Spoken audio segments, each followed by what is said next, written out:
Welcome to the Frontline Herbalism podcast with your host Nicole Rose from the Solidarity Apothecary.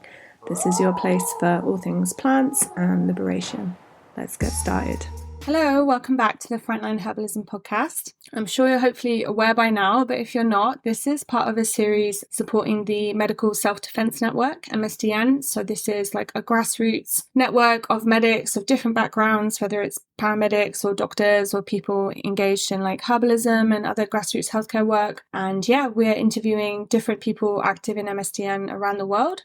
And so far, we've interviewed someone called Collier, who's talked about kind of the origin story of MSDN, as well as what they do and some of their political principles. And then the third episode was with Jill from a project called East Tennesse Harm Reduction. And yeah, we just dived into like what is harm reduction and, you know, what is the context of it within like this medical self-defense framework. And Jill is back again for this episode. So this one is all about responding to gunshot wounds. So Jill will introduce themselves, but they are a paramedic and they do stop the bleed training and they've responded to gunshot wounds. And yeah, please don't take this as like any kind of, oh, I've listened to that and I'm going to be fine. Like what it is we're talking about equipment people need, where to access like high quality training, high quality equipment, some of the kind of principles, you know, like staying calm and you know, we talk a little bit about the political climate around gun violence and how, yeah, it's just increasing, you know, like now it is common that medics on demos in the so-called US will always prepare for that eventuality, if that makes sense. So yeah, I think it's a really important episode. And if just one person listens to this and invests in some gear and responds to a gunshot wound, then that's incredible. But yeah, I'm sure you will learn something. So yeah, here is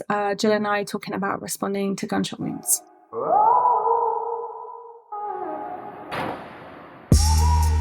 So hello again, Jill, welcome back. I hope lots of people listened to the previous episode, which if you haven't was really amazing and inspiring. It was all about your work with harm reduction and just like, you know, practical things around that, political perspectives on it. It was, yeah, really literally gave me goosebumps. So thank you so much for that episode. And in case people didn't listen to it and they're just diving in here, I just wondered if you can introduce yourself, your pronouns, and like any political affinities or projects you'd like to include?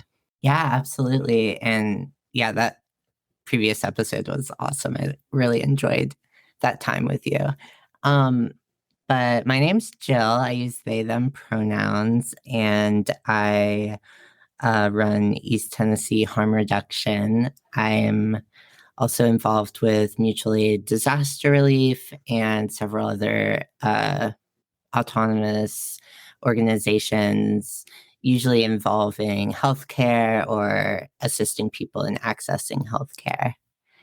And I'm based here in the so-called United States, in the Appalachian Southern region, and currently based in Eastern Tennessee. All right, amazing. And yeah, like for folks who aren't familiar with like where you are, I just wondered if you could share a little bit about your context and like some of the challenges you're up against. And also like this episode, like we decided to focus it about, you know, like responding to gunshot wounds. So just to kind of dive like into that straight away, like, you know, like how common is this, like where you are, like what's the kind of context around like gunshot wounds? Yeah, absolutely. And I think I'll just like mention my credentials to be even speaking on this subject a little bit, just because I think it's sort of important to like vet where you're getting your information. So I work as a paramedic. I hold certifications as a stop the bleed instructor, and I also have certifications as a IBSC international tactical responder, as well as a certificate in tactical combat casualty care. I got all of those extra credentials through training in the modalities of care and algorithms necessary to treat gunshot wounds, as well as other traumatic injuries and penetrating trauma that one might experience in a combat setting here in Eastern Tennessee, especially the South, and really just across the United States, as we see an acceleration in mass shootings. I'm really seeing the exact same injury patterns that I have trained to treat throughout these combat courses. Mass shootings here are frequent and daily occurrences. Even just in the town I live in, there's usually at least one shooting a day, if not more. Uh, I've been the lead first responder on multiple shootings so far this year. And I think as far as like what I'm seeing in the activist scene, I sort of started as a street medic probably 5 or 6 years ago and worked my way up to paramedic training. I'm now pursuing pre-med to be a emergency medicine physician. And I think when I was doing more street medic work, which I'm still doing, I would see people's medic kits contain things like Band-Aids, maybe gauze pads, and like granola bars. We're now seeing, and I think I have had a little part in this, just pushing this need and education out, is I'm seeing more and more street medics carrying excuse me, TCCC supplies, which include combat application tourniquets as well as chest seals. Occasionally, I'll see people with needle decompression kits and other pressure dressings and various supplies for treating gunshot wounds. And I think that's great. I don't leave the house without an IFAK or at least a tourniquet in my pocket. You just don't know, you know? Sometimes you go to the gas station to get a soda and there's a shooting happening down the road. I've had that happen multiple times where I wasn't able to drive down a street I wanted to, travel through because there was like an ongoing shooting situation or something happening. So it's the armed violence here is like very, very much a frequent thing. And I think it's very important for people to have the skills available to respond to a gunshot wound, especially because gunshot wounds can either be like very boring and easy to treat, or they can be very complicated and very bad situation. And you need to treat them very quickly because calling for an ambulance really doesn't cut it when our healthcare system is collapsing. And sometimes it takes, 20 minutes or more for an ambulance to arrive. And you can lose your entire blood volume in like 2 to 3 minutes. So having those skills is important. And then sadly, I've also built out my own curriculum for teaching these skills to children because school shootings are so common here, especially like very young, like kindergarten age children are being shot. And yeah, I don't know. I've just had like parents reach out. I've had like 10-year-olds reach out saying they want to take my Stop the Bleed courses, which I offer for free to groups or individuals. And I just saw that need in my community and I was like, this sucks, but like, yeah, I'll absolutely teach you to throw a tourniquet on one of your tiny friends. Like, yeah. So that's kind of where we're at right now. I mean, it's like super easy to get a gun. I'm a gun owner. I think people can have a lot of different views. It's a very like, strange conversations are being had around gun culture and all of this. But I think when you're from a marginalized community and the police are just like opening fire on people, as well as right-wing extremists are gunning us down, like, it's perfectly fine to be armed. And yeah, very odd situation here in the so-called USA as usual. I feel like when you're talking, it's like you're somehow like realizing like how screwed up it is somehow, even though you like deeply know that like in every cell in your body, it's like there's this like surprise of like, wow, I'm like literally teaching kids how to like save their friends who've been shot, like super, Yeah. super full on. So yeah, it sounds like, yeah, it's really common and that you're like kind of vigilantly prepared. And yeah, like I think lots of the listeners are probably living in contexts where that's just not a daily reality, right? Like, but you know, there's also like vast amounts of places in the world where it is a reality. And obviously, like, you know, I'm sure we would both always encourage listeners to get like kind of in person, like first aid and medical training with a really experienced, like trusted instructor.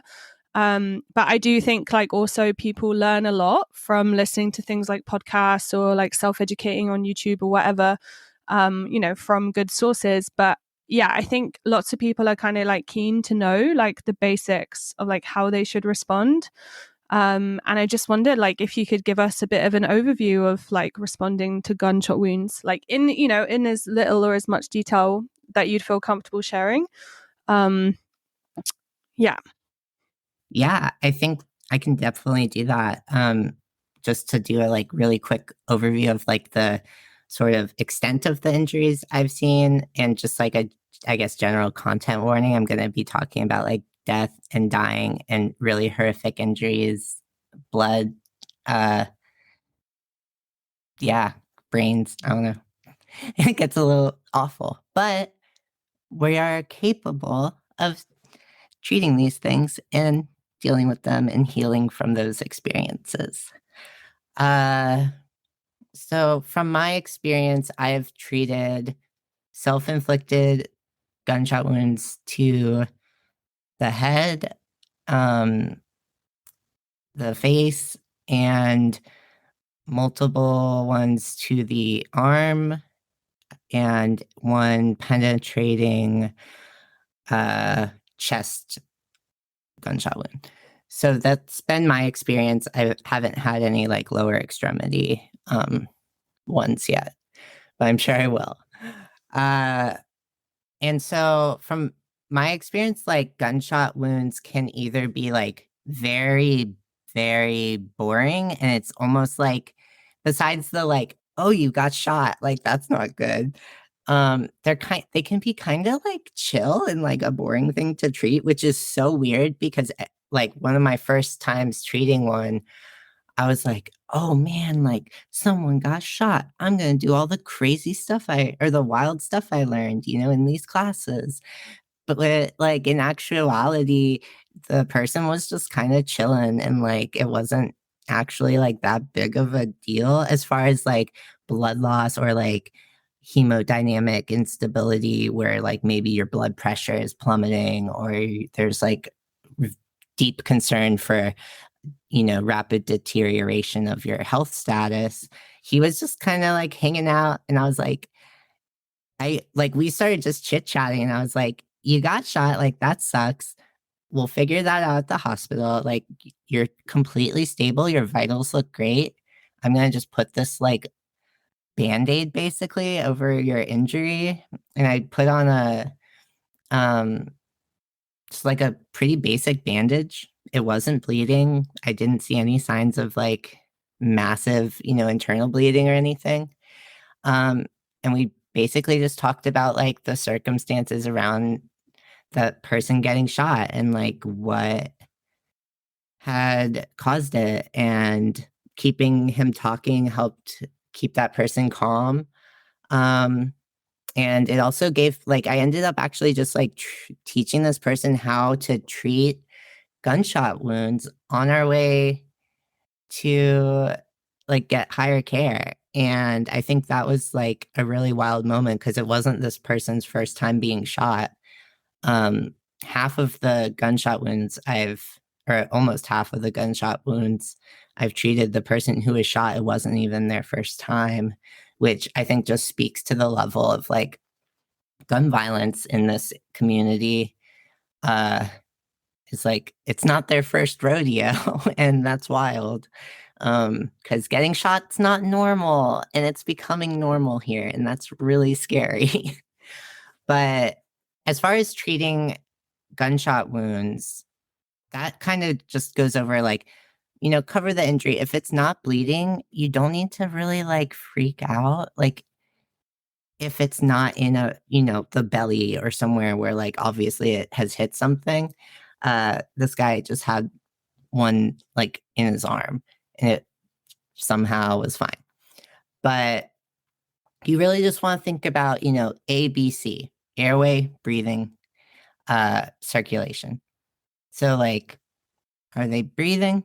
Great. But you really also just want to do like, I usually call it XABC, like extenuating, hemorrhaging. So controlling the bleeding first is the most important thing, whether that's through direct pressure, or maybe you're like a little more prepared and you keep a combat application tourniquet, otherwise called a CAT tourniquet on you. That's one of the only tourniquets I would recommend. There's a lot of knockoffs and fake ones. I shout out North American Rescue. That's where you should order it from. That way you know it's legit.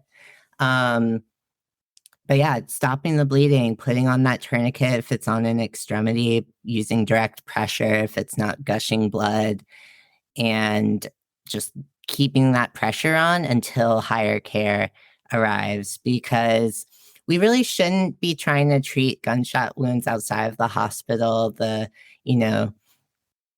end care for these injuries really is usually surgical. They're going to need a CT scan. They're going to need like to make sure they don't have internal bleeding. But sometimes it's like pretty easy. Like you just put on the tourniquet. It's really mostly mental because you're, usually coming into a hot environment. Maybe the person with the gun is like still in the area. It's certainly stressful. But as far as treating the injury, you want to stop the bleeding. You want to make sure the person's managing their airway and is able to breathe. And you want to just really limit that blood loss. As far as like injury patterns and like what to be looking for, which like it is kind of hard to describe like in a podcast setting because it's so like visual to me. But I think you want to, have a tourniquet, put it on someone's upper arm all the way up to the top of their shoulder, or their lower extremity. You can go all the way up to the like inguinal area, like sort of where you have your little thigh brows, and otherwise you're really just trying to stop the bleeding with direct pressure, or maybe if you have a sucking chest wound where like someone got maybe shot in the chest and it's like kind of bubbling blood, that's not good. Get that wound covered up immediately, like with your hand, with a Doritos bag. Like it really doesn't matter. Just occlude that injury so that air is not continuing to go into that chest and like thoracic cavity and collapse the person's lungs potentially. And what else? What does occlude mean for people who don't Oh, know? yeah. Occlude just means to sort of like cover or to like stop, like maybe like stop up an entrance. So if like there was, a tissue box, like if there's like the hole on the top, if you place your hand on top of that hole, you're like occluding it. Thank you for asking for clarification.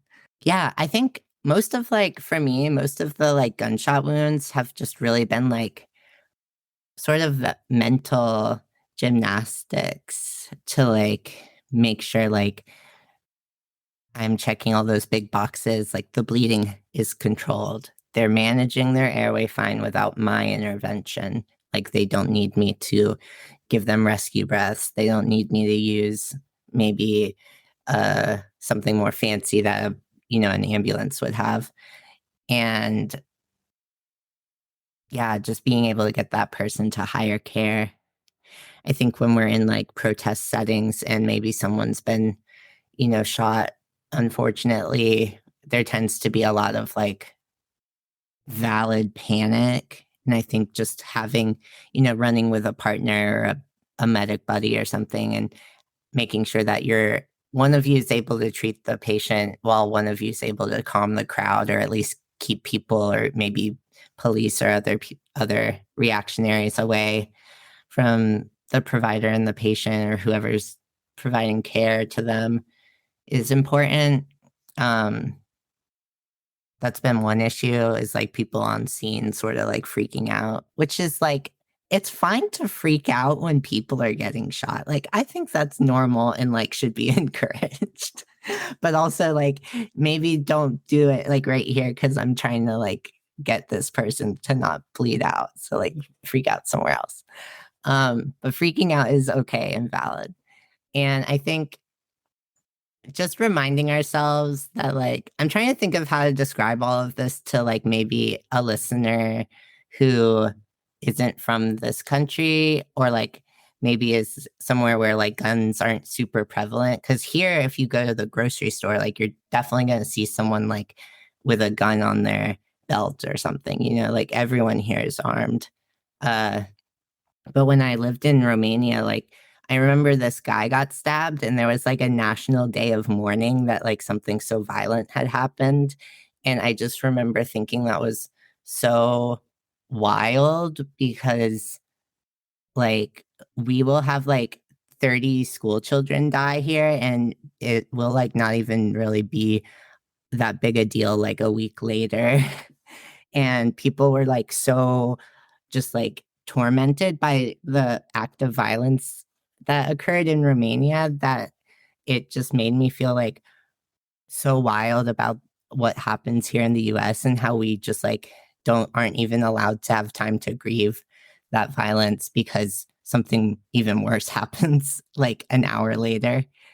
Um Yeah, or just like the level of like nervous system hypervigilance of like knowing that someone could get shot at any moment, like it's yeah. Absolutely.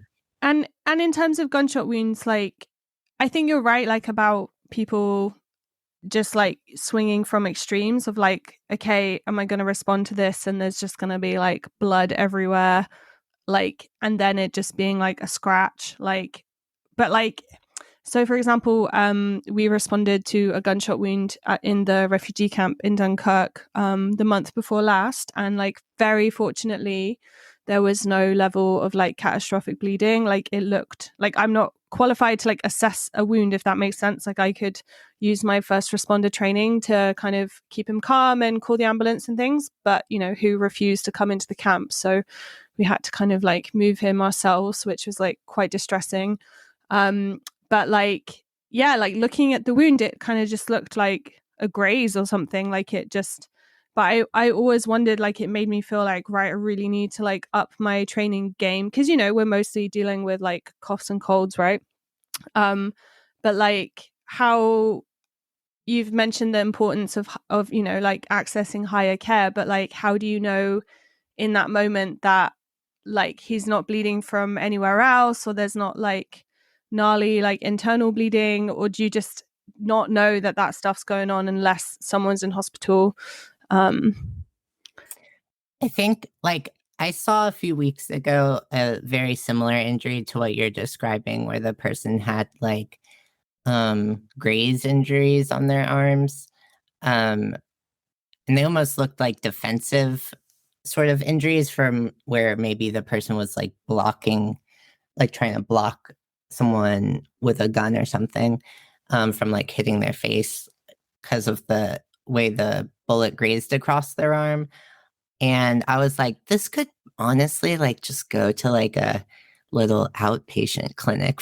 Like it really just wasn't that bad.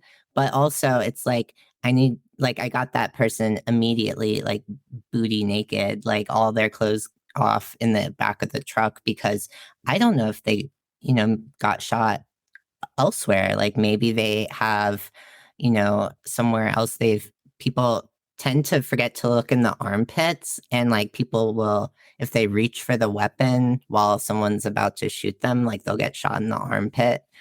So it's like you still have to, always be thinking like there's another shot somewhere, like I'm missing something. And I think going through those cycles of like what else is there, like trying to find, all the clues to this mystery.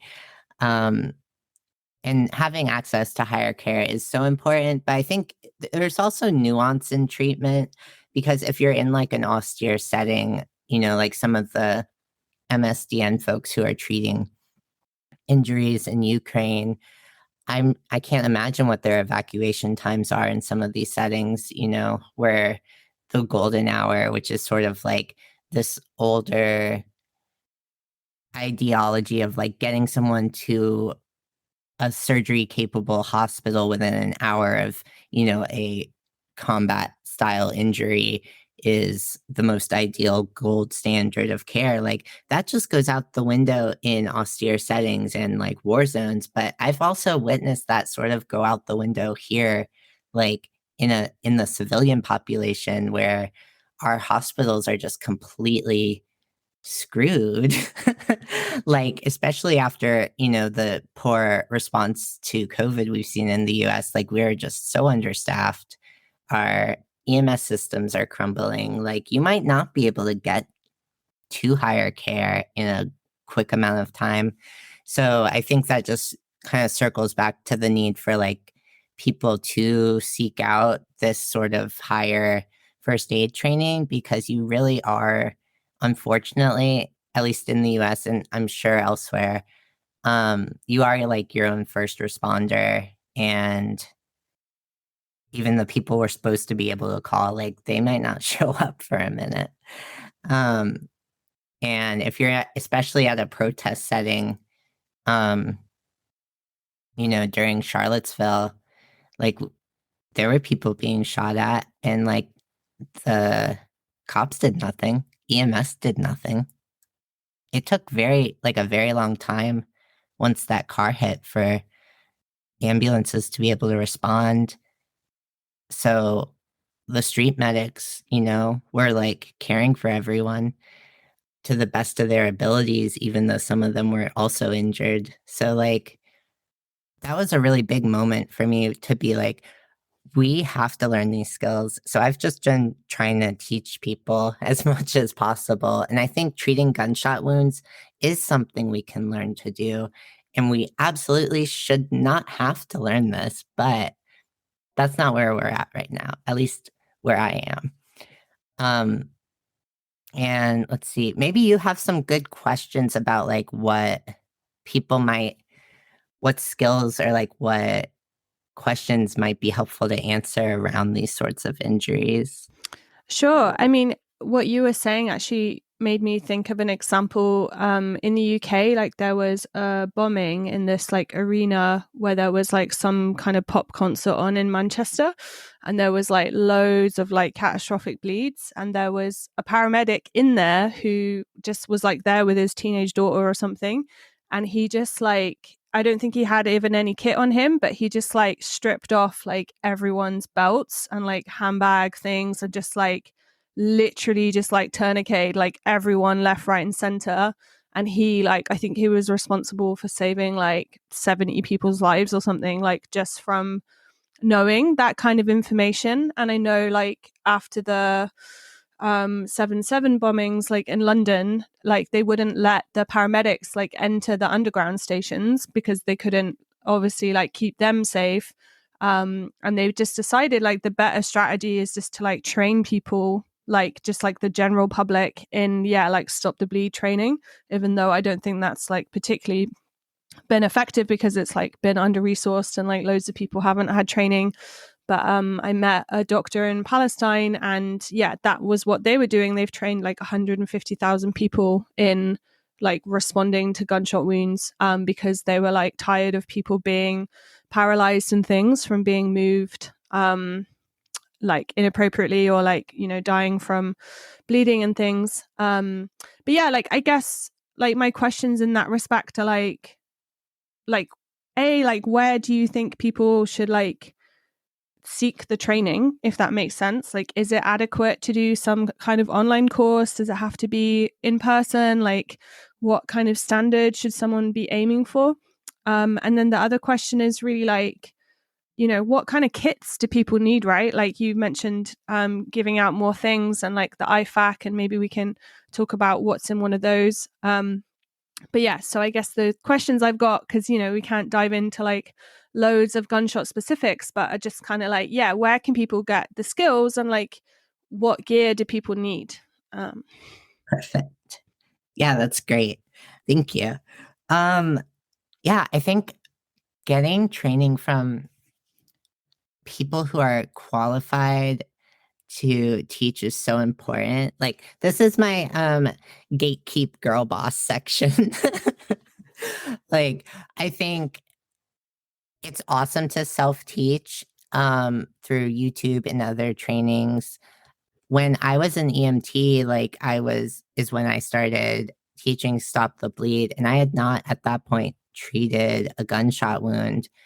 And the experience of like treating my first gunshot wounds made me realize just like so much about the differences in doing these trainings where you get to print out a certificate from online versus like maybe an in-person training where you are using mannequins and practicing skills like applying tourniquets or chest seals on each other, and sort of inducing these like acute stress scenarios where you're going to sort of be able to stimulate what it's like to arrive on scene of a shooting or what it's like to maybe see your friend screaming.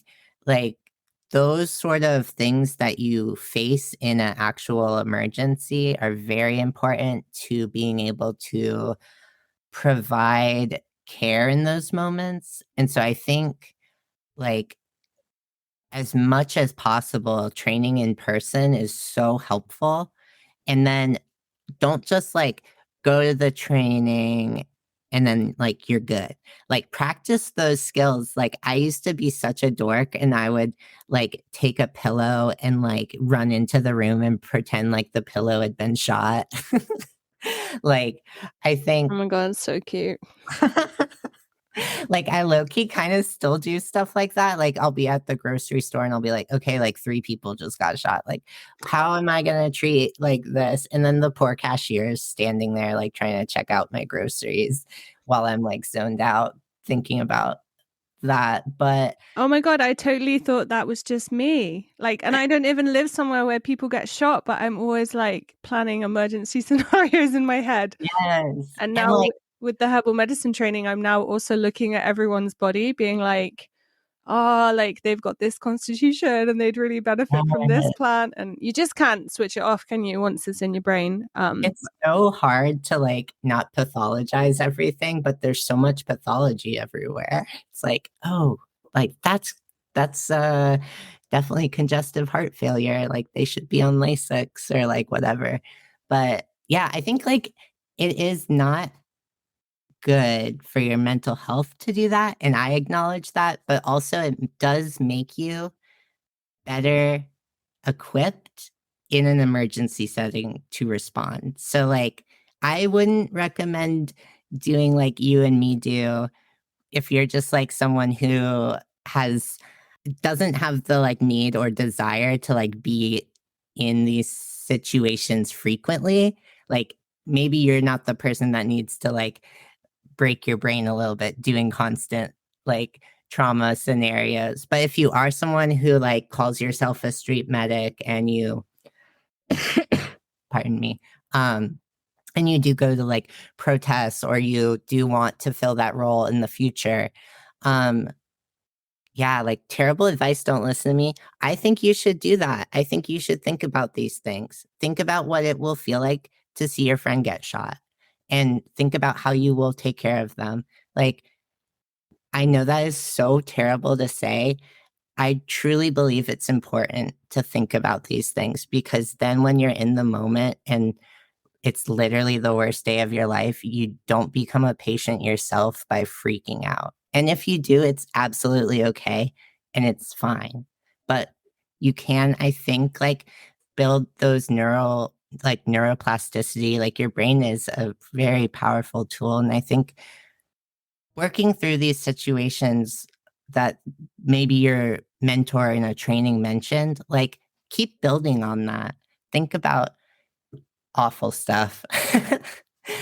And it does help because then when it happens and you're responding, it's not so scary and it allows you to feel more confident in the care you're providing. And it helps you calm down and ground yourself in those moments so that at the end of the day, when you're able to like leave the side of the person that you've cared so deeply for the last few hours or whatever, and you're able to hand over care to like the doctor or, however the situation ends, you're able to walk away holding a slightly less trauma, I think, because you've trained for this moment and you don't have to be asking yourself questions like, what could I have done differently? And judging yourself because you did the best.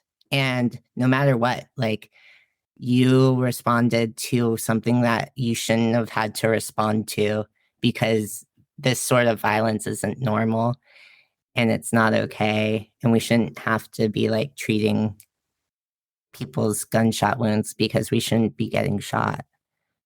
But I think that's probably my number one advice, honestly, is like get in person training from, if you're in the US, solo wilderness first aid training. Super awesome. I did my first aid wilderness cert through them. Stop the Bleed is great. Local fire departments and um, other organizations in EMS often offer TCCC. They're usually like in-house and private, but before I was an EMT, I was able to attend those trainings just by asking if I could. I'm a Stop the Bleed instructor. If you reach out to East Tennessee Harm Reduction, I'm super happy to meet with people either via Zoom or if you're in the US, I can come in person and do trainings totally free. And then as far as I think supplies and like IFACs, I think it's really important. I think people should have them. Could you And just share what IFAC stands for as well? Is that okay? yeah, People not listen, who don't know. thank you. Yeah, so an IFAC is an individual first aid kit. So this might be like, I think there's been like so much around IFACs in the last few years. They've become pretty trendy, which like it's good because people need to be carrying medical supplies here. But like you don't have to get like one of these $100 fancy bags. Like I just throw stuff in my like tote bag. Like when shit hits the fan, like it doesn't matter if you have a cool like $90 Gucci IFAC bag. Like my favorite bag on my ambulance is literally like the plastic Ziploc bag that one of my IFAC bags came in because I can see all my supplies. I can just grab what I need and like I'm good. And you can wipe blood off it. Like You've just broken some hearts there though, right? Of like no. all the like prepper types that like love all the gear and the fancy bags. And like no shade, like I've got the Union bag, like I get it. I'm a crow girly, like I know. But also trash bags and Ziplocs are like the best bags.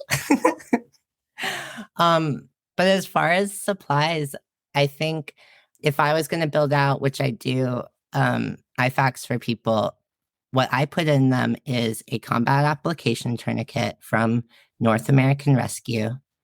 They're usually 22 to like 30-ish dollars. That's an investment in your friend's life. Do not buy knockoffs. Don't buy rat tourniquets or recon or any stretch wrap tuck like SWAT tourniquets. Don't buy this garbage. Buy us like something that you would want to have used on yourself in an emergency. Because you don't want a tourniquet to break when you need it. You want it to do its job because that's what it needs to do in that moment. So definitely get a good tourniquet, learn how to use it, get one to like train with if you can afford it. Otherwise, don't train with the one you buy because you'll loosen up the windlass and stuff. But get a good tourniquet. Prep Medic on YouTube. He's like a tactical paramedic, but he has very good evidence-based information and recommendations around medical supplies and training. Other supplies I recommend are chest seals. These are to treat those injuries to the thoracic cavity, so where your lungs are under your, rib cage, that area, maybe a little bit lower, like where your diaphragm is, but really you're only sort of focusing on where your lungs would be. Chest seals are like big square stickers. You want to get vented ones so that the blood's able to drip out and not cause more pressure. But those are great. They're usually like 10 to 14 US dollars. Get a twin pack. That means there's two. That's so you can cover up the entrance wound and the exit wound. Another item I would recommend is a pressure dressing. This can be like a fabric roll, which you can help like hold down some gauze. You can get a fancier one for like $3, again, from North American Rescue. I'm just going to keep shouting them out because they're my favorite supplier for like really good equipment at fair prices that is like very well researched. And we need like an affiliate link or something. yeah, I'm always like, sponsor me. Send me free stuff. Yeah, they are just a great company. I would recommend their emergency trauma dressings. And that's just going to help, stop that bleeding. Maybe someone's bleeding, but they don't need a tourniquet because it's not arterial. It's not like they're bleeding out, but they are bleeding a lot. So we want to stop that bleeding. Maybe we can use a pressure dressing. Wound packing gauze is just a few bucks from them as well. You can get fancier like hemostatic impregnated gauze, which means it's like mixed with agents that help stop the bleeding. You can get like cheetah sand gauze. One common like street medic myth is sometimes that like cheetah sand could cause anaphylactic reactions if someone's allergic to shellfish, but that's been disproven because it's just such a teeny amount. It really doesn't, it's not any threat at all. But those are a little more expensive, but you really can just get the like $2 gauze. It's fine. I mean, it works. It's great. Shove it in the gunshot wound hole and then you're good because you didn't get shot, but the other person is not so good, but at least now they're not bleeding so much. And those are really my big, major things that you need to have. Also like trauma shears, which are just a few bucks. If you want to get basic ones, they can go up to like 100 if you want Raptor shears. I have Raptors and I have the $2 ones. There's like literally no difference. They work great. If someone's been shot, get them naked to make sure they didn't get shot elsewhere. If you're able to, roll them over, make sure they don't have any exit wounds. Check their head, make sure there's nothing wild. Because, yeah, gunshot wounds are weird. You just always expect something big and scary, and sometimes it's not. And then there's like a secret bullet hiding behind someone's ear. Let's see. Oh, sorry. Oh, no, go ahead. What's your perspective on kind of like moving people, like in general, who've been shot, like from different levels of the spectrum? For my patient who had been shot in the head, I moved him. I was like, his airway's absolutely more important. I'm not really risking an increase in like him having a spinal injury just by moving him at this point, because he's already been like, shot in the head, maybe the neck. I don't know. I haven't been able to assess him yet. His best chance for survival is me rapidly getting him into a space where I can fully assess him. And so really the only times I use full like spinal immobilization and like C-spine and worry about all of that is the mechanism of injury, right? So like if someone jumps off a bridge, they get to have a C-collar for sure.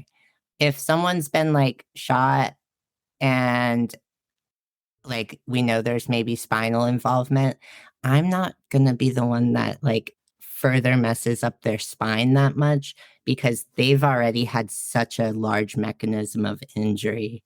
So if I have the luxury of time, we could absolutely try and like move them with grace and like very calmly and carefully. But I'm not going to use a backboard or anything like that because the data has been showing that they can be more harmful and actually aid in hypothermia forming, and also can actually cause more harm than good in like a physiological sense. So that's Wow, I would love to read that research. yeah, Because because that's drilled into us. yeah, like that was the situation like in the refugee camp is like the paramedics are not allowed to come into the camp, but they'll have like 50 cops there with guns, and it's like some refugees like about 5-6 years ago had been shot in one of the food queues, and volunteers knew that the ambulances wouldn't come to where they were, but so they took them in cars, and then I think like 2 or 3 of the guys like became like paralyzed, but like you said, it was from the shooting, not necessarily the moving, but it's created like this massive culture of fear around moving anyone. And obviously like the refugees, like they know that the ambulance won't come, like the paramedics won't come down, so they're kind of putting a lot of pressure on you to move. Like lots of people were like shouting at me, like saying we had to move this guy, but like the bleed wasn't like, it wasn't like catastrophic. Like I said, I'd done a full Yeah, survey of him, like I was confident he was okay, and I was waiting for the paramedics to tell me that they wouldn't get him, because then it's like it's not on me, like I'm not, like I'm literally like doing like foot care for like fungal feet and stuff, right? yeah, Like I'm okay, like I'm prepped for different scenarios. But yeah, I think it made us think like, should we get like some kind of board that we could have in the van? Because, we all carried him like with blankets, like me and like 12 Kurdish guys. And it just felt like great.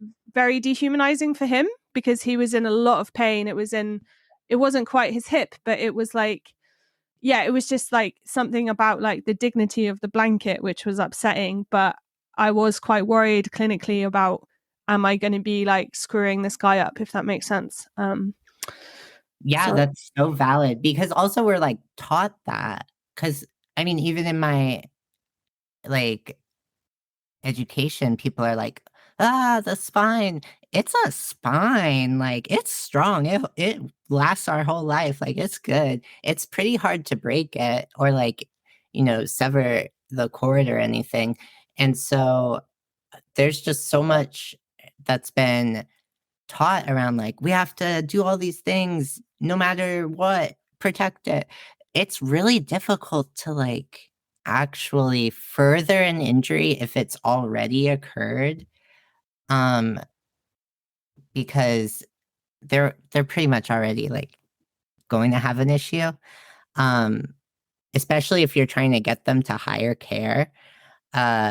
If it's really just also context based, like, you know, if this person's been shot in the hip in a way that's like, did the bullet come out in their like lower back, like their lumbar spine area, or did the bullet, is it just in there and we don't know? Or, what's like the context around the injury? But even then, it's sort of like what's the risk involved of maybe someone getting so upset that we're not moving that further injury comes to the patient by staying Because I definitely feel you on that, because people do get like quite upset on scene when you're moving slowly. And sometimes something I say a lot is like fast is fast is uh or slow is fast and fast is slow. So like you don't want to be rushing through care. And I think you saying we can just stay here for a minute and like fully assess this person is great, and then we'll move him. I routinely use blankets to move people because I think it supports their weight in a way that's like much more comfortable than a backboard. um, I got a backboard for our little like clinical space, and when I was using my truck as a more of like a little ambulance for the encampments, and I never used it because it would just cause people so many issues being like immobilized and being on that hard surface. Especially if you're thinking about shock and, the ways that shock progresses.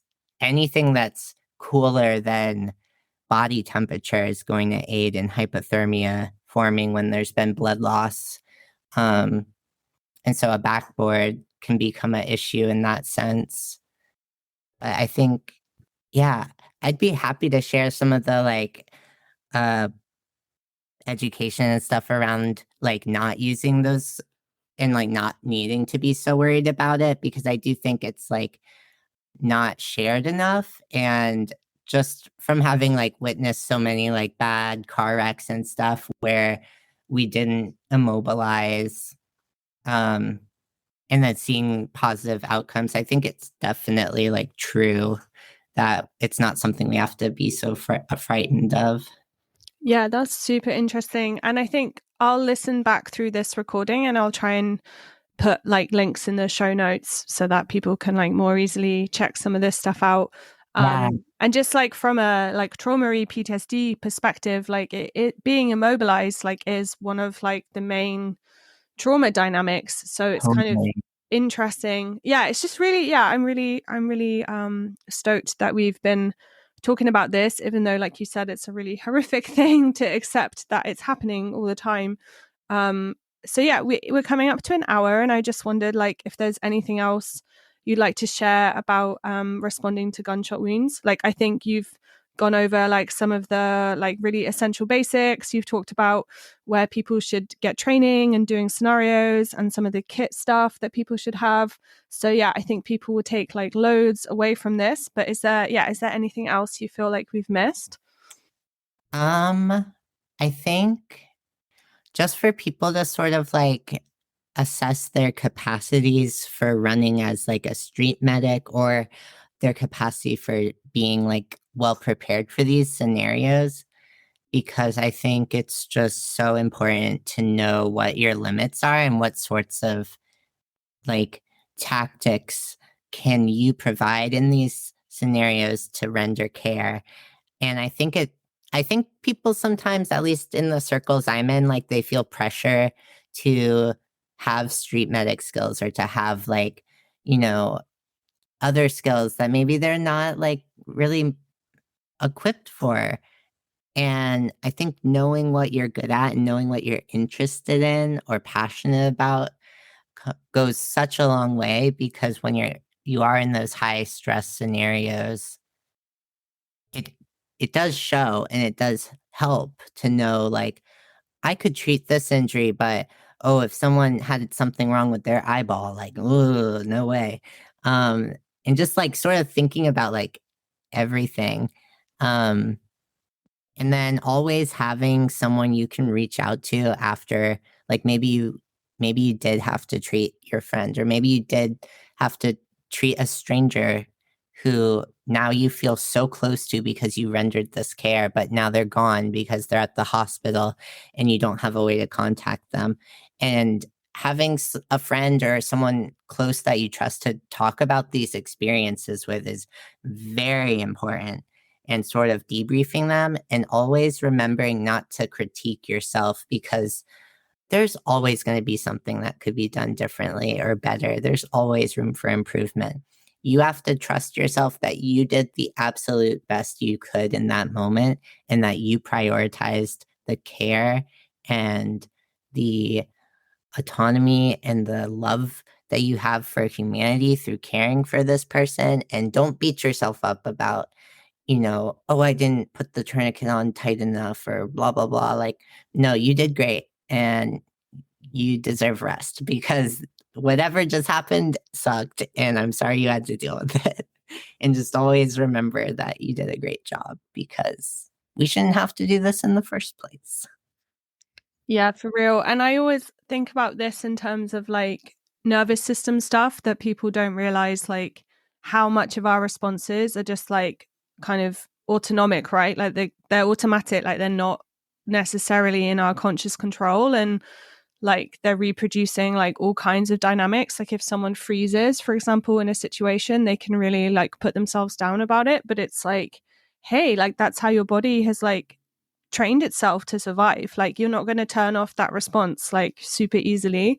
And that's why, like the scenarios and stuff and the practice are like really important in terms of like developing those muscles, right? Of like, responding to those situations. And I think weirdly, the nice thing about like medical stuff, I think, is like if people have been through like traumatic shit as kids, it's like, I feel like it's, or not even just as kids, but as adults as well, it's kind of like, actually, we've got an application for our like, like our hyper responsibility and our ability to be like calm and like unflustered in like very like violent situations that like I think my time working in like care with like very kind of severely autistic adults who were very kind of violent, like they were like going through puberty and developing like mechanisms and stuff. So there was a lot of like biting and hitting and grabbing, and then I was in prison, and then that was on top of this kind of like childhood with a lot of like fear and men and stuff like this. So it's like, but now I'm like, oh hey, this is like a gift, like because now I can be in Calais and I'm like not scared, like I'm on top of it, I'm like vigilant, I'm like scanning the horizon, like I know what's going on here, I know what's going on here. And I think like, yeah, for me, like medic stuff's like kind of like great as a vocation because you're just like putting that like socialized talent into use. Does that make any sense? Sorry for the random curveball at the end, but I would love a curveball. I think that's so true. And I think like that's one of the little silver linings in being like witnessing this sort of oppression and these, violent incidences and like experiencing prison, working with people who, can't control their anger or their emotion or they're internally frustrated. So now they've hit you, but you're still trying to render care. And I think that's the silver lining is that we can now kind of be a little bit calm when most people aren't understandably being calm, and we're able to bring a little bit of grounding to those moments. Yeah, for sure. And I wish you went on the other side of the world because I bet you'd be an amazing person to buddy with, like on I a want to hang demo. out so bad. I just like come to France and we can just run around and do all the foot baths and the treatments and it'll be amazing. Yeah, for real, for real. Cool. Well, thank you like again for like your generous time and all your experience. And yeah, like even if just like one person listens to this and goes and buys some kit that can save someone's life somewhere, that's like amazing. So yeah, just thank you like so much again. And yeah, we're going to be talking about some of these themes on some of the other episodes that are coming up. But yeah, I kind of think this stuff's like really important in terms of like medical self-defense, right? And taking care of ourselves at the extreme end of the spectrum in terms of gunshots. But like you said, it's a very like normal reality where you are, and it's why it's kind of like essential part of self-defense. So yeah, thank you so much. Thank you so much. This was so great. All right. And I will end the call and it will like do its thing, and then I'll download it and edit it and stuff. And oh, thank you so much. That was another awesome interview. I hope you can have some rest now. Yeah. This has just been so amazing. Thank you so much. Thanks so much for listening to the Frontline Herbalism podcast. You can find the transcript, the links, all the resources from the show at solidarityApothecary.org/podcast.